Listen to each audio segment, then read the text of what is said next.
ଦୁନିଆରେ ସେ ଘର କରି ରହି ନ ପାରିବ।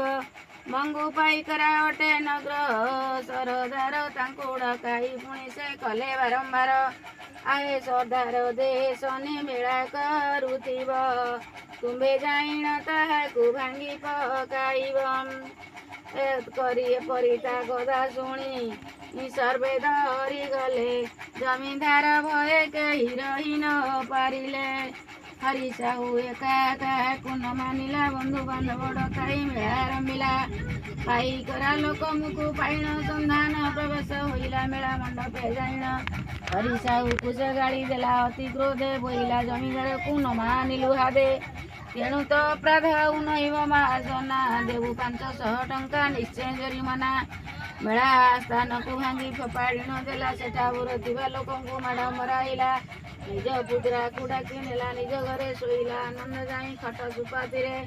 ଶନି କ୍ରୋଧ କଲେ ତାର ହେଲା ମଙ୍ଗଳ, ଦୁର୍ଦଶା ପଇଲା ଯେବେ ହୋଇଲା ସକଳ। ଗାଧୋଇବା କାଳେ ସେଉ ଜଳେ ବୁଡ଼ିଗଲା, 3 ଦିନ ପରେ ପୁଣି ଶ୍ୱାସରେ ପଡ଼ିଲା। କିଛି ଦିନ ରହି ପୁଣି ଯମପୁର ଗଲା। ପାଇକରା ବୁଢ଼ା ଭାଳି ଭାଳି ନାଶ ଗଲା, ଜମିଦାର ଦୁର୍ଦଶା କହିଲେ ନ ସରେ।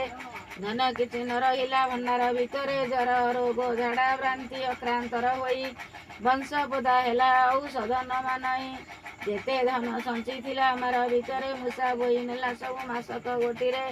ଆହା କରେ ଜମିଦାର